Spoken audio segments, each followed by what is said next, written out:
नमस्कार, मैं सत्येंद्र कुमार सिंह। हम लोग इन दिनों जेबीसीसीआई, कोयला खदान, भारत सरकार, ट्रेड यूनियन की चर्चा कर रहे हैं। आज हम चर्चा करेंगे कोयला खदानों में जो काम कर रहे हैं श्रमिक, उनकी सुविधाओं में कुछ कटौती की गई है या नहीं। भारत सरकार कोयला खदानों में कार्यरत कामगारों के हित की बात सोचती है या नहीं। तत्कालीन कोयला मंत्री पीयूष गोयल ने एक बैठक में क्या मंशा जाहिर की थी, इस संबंध में हम लोग आज बात करेंगे ट्रेड यूनियनिस्ट से। इसी संदर्भ में आगे हम लोग और भी यह देखेंगे कि कोयला खदानों में भ्रष्टाचार है या नहीं। हालांकि ट्रेड यूनियन के नेता और जेबीसीसीआई के सदस्य डी रामानंदन का कहना है कि भ्रष्टाचार केवल कोयला खदानों में ही नहीं है, बल्कि भेल, सेल, यहाँ तक कि सरकारी विभागों में भी भ्रष्टाचार है और कमोबेश सभी भ्रष्टाचार में लिप्त हैं। यही वजह है कि आज कोई भी काम बेहतर तरीके से नहीं हो रहा है। हम आज इसी संदर्भ में चर्चा कर रहे हैं डी रामानंदन जी से। आइए हम सुनते हैं कि उन्होंने इस संदर्भ में क्या कहा। अच्छा, तो ये मतलब मान के चला जाए कि कोल इंडिया जो है श्रमिकों की सुख सुविधाओं में कटौती कर ही रही है, ये तो सबको जानकारी है। तो इसके लिए कंपनी दोषी है, सरकार दोषी है या ट्रेड यूनियन दोषी है? देखिए, इसको हम उस ढंग से नहीं बोल सकते हैं। कंपनी बहुत कटौती नहीं किया है कोयला में, कम से कम जी। आज कोयला मजदूर जो है नहीं, इनका जो है संडे खत्म हो गया, फिर नहीं हुआ है। देखिए, हाँ। संडे तो कोई राइट मानिएगा तो बात अलग है जी। संडे खत्म नहीं हुआ है। ओवर टाइम तो भी खत्म हो गया, ओवर टाइम खत्म हो गया, मजदूरों का शोषण जो है कम हुआ है, खत्म नहीं हुआ है जी। आज भी 4,000 करोड़ रुपया का संडे का पेमेंट करता है कोल इंडिया। 4,000 करोड़ सालाना पेमेंट करता है। ये कोई खत्म हुआ बोल सकते हैं क्या? कुछ कम हुआ होगा जी। ये बात अलग है कि कुछ जिसको 4 संडे मिलता था उसको 2 संडे मिलता होगा, 3 संडे मिलता होगा। जरूरत नहीं वहां नहीं लगाता होगा, ये एक अलग बात है। लेकिन संडे न कागज पर खत्म हुआ न प्रैक्टिकली खत्म हुआ। तो मतलब ये मान के चला जाए कि श्रमिकों की सुख सुविधा में कोई कटौती नहीं की गई है? नहीं, वैसा नहीं है। प्रयासरत है। संडे खत्म करने का प्रयास किया हम लोगों ने, डट के मुकाबला करके उसको रोक दिया। एम्प्लॉयमेंट जो है, पहले कोल इंडिया ही एक ऐसा संस्थान है जहां पर हर तरह का एम्प्लॉयमेंट है जी। आप डेथ कर गए तो आपका परिवार को एम्प्लॉयमेंट मिलेगा, या बेटा को। सर्विस में रहते हुए कहीं भी ऑफिस में डेथ कीजिए, घर में डेथ कीजिए, एक्सीडेंट में डेथ कीजिए, रोड पर चलते हुए डेथ कीजिए, तो आपको नौकरी एक तो मिलता है। ठीक है। पहले जमीन के बदले नौकरी मिलता है। पहले था एक और कि जो अनफिट में नौकरी मिलता था। 943 था क्या? हाँ हाँ, वही। आप जानते, आप कोयला उद्योग से संबंध रखते हैं क्या? हमारे फादर कोल इंडिया में ही थे। कहाँ पर? भुरकुंडा। अच्छा अच्छा अच्छा अच्छा अच्छा, इसीलिए आप जो कुछ 94 सब बोले, इसीलिए हम आपको बोले ये बात। भुरकुंडा में थे? माइनिंग सरदार थे। अच्छा, तो बरकुंडा में पूछे संडे बंद नहीं हुआ है, कम हुआ है। नहीं, हम तो अभी बेरमो में हैं। अच्छा, बेरमो में है। संडे बंद नहीं हुआ है, लेकिन कम हुआ है जी। देखिए, वो सब सरकार का है। आज सरकार बदलेगा, बहुत कुछ मिलेगा मजदूरों को, ये हम आपको बता सकते हैं। अच्छा, एक चीज बताइए कि तो हम बता रहे थे, एक कंप्लेन करने दीजिए। उसमें जो है, हाँ, जो अनफिट में नौकरी वाला में उसको मैंने अलिखित बैन लगा दिया जी। लिखित में है कि देना है जी, लेकिन कर नहीं रहा। इसके लिए सभी यूनियन कार्यरत है। हम लोग हर बार बोलते हैं। देखिए, एक उदाहरण आपको देते हैं कि पीयूष गोयल जी मंत्री थे जी, बिजली का मंत्री भी थे और कोल के भी थे। तो उन्होंने एक बात, हम लोग एक मीटिंग कर रहे थे तो बोला कि भाई, हम तो बिजली में मरने से भी नौकरी नहीं देते हैं जमीन लेने से भी नौकरी नहीं देते हैं। और आप लोग ये कौन कौन टाइप का नौकरी यहाँ देते हैं, ये सब बंद कीजिए। तो राजेंद्र बाबू वगैरह भी थे उस वक्त, हम लोग बोले कि ये बंद नहीं होगा। तो कुछ चलते रहता है, रस्साकसी राकसी। इसलिए देखिए, कोयला में ये कहना मुश्किल है कि कमजोर हुआ तो मजबूत हुआ जी। देखिए, पहले यूनियनों की संख्या कम थी जी, बड़ा बड़ा नेता लोग था, हम लोग जैसा छोटे लोग नहीं थे। इंद्रश्री दुबे,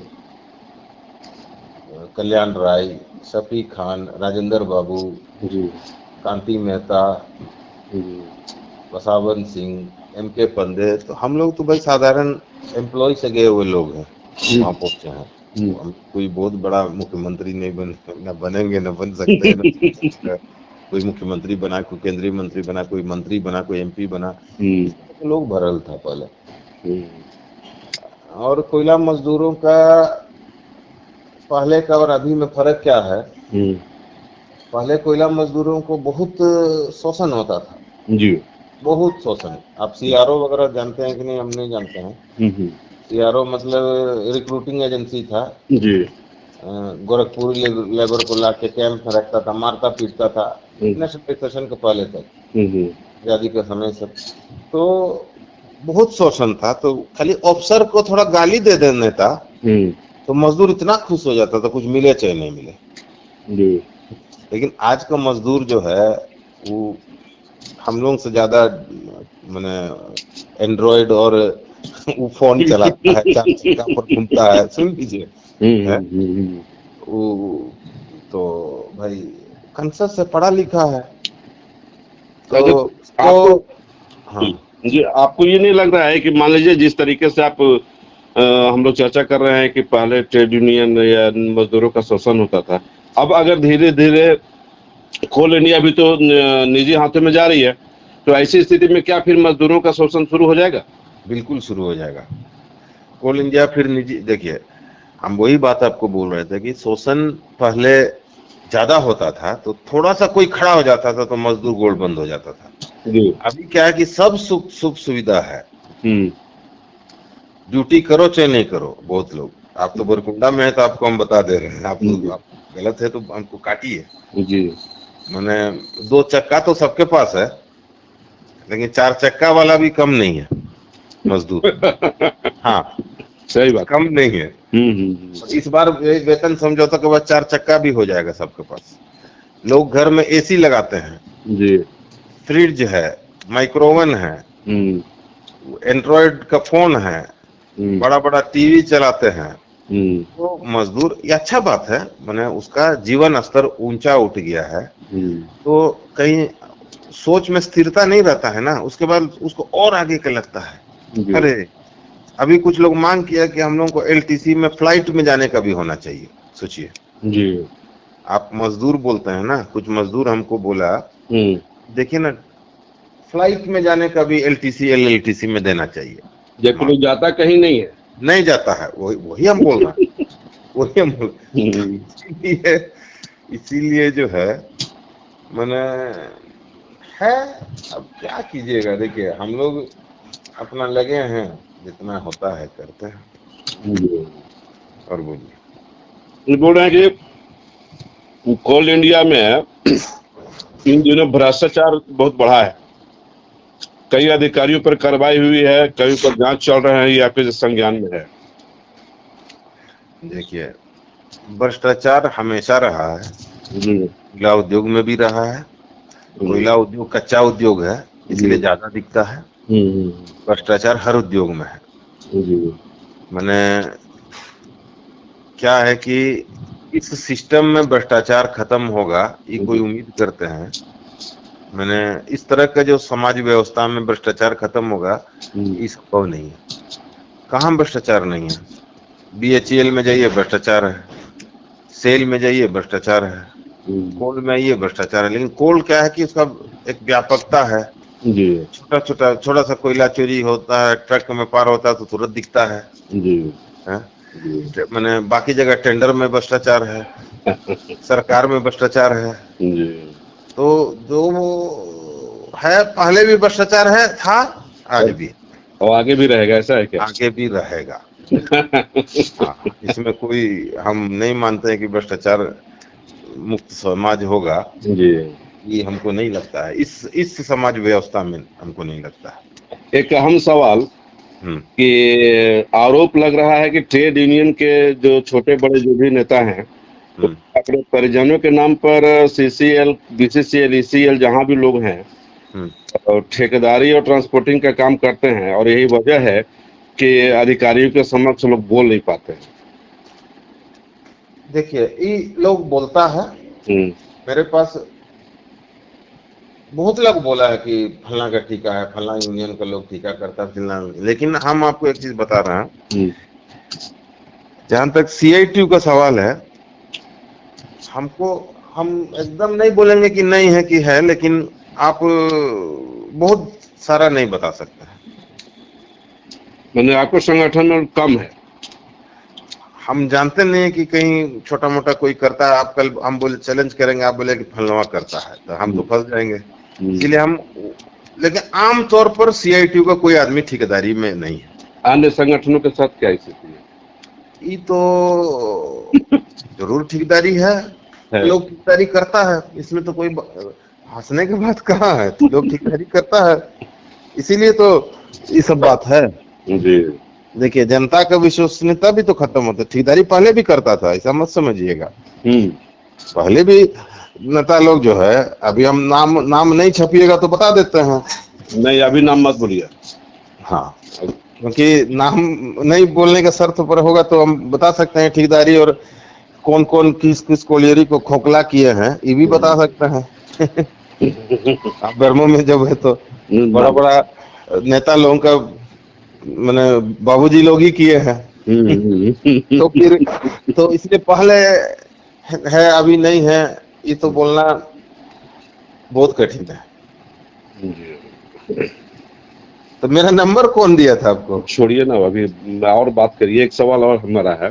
हाँ, बोलिए। श्रमिक हितों के लिए जो भी योजनाएं चलती है, चाहे वो कायाकल्प हो, चाहे वो घरों का मरम्मतीकरण का हो, इसमें लूट खसुट बहुत होता है।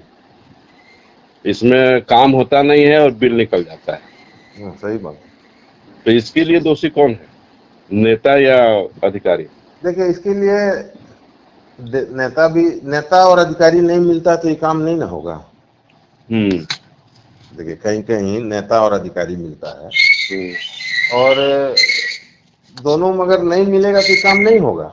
जी। सुन लीजिए, हम अपना ही जात को गाली दे रहे हैं इसमें, अपना जात में नेता जात को हम समझ रहे हैं।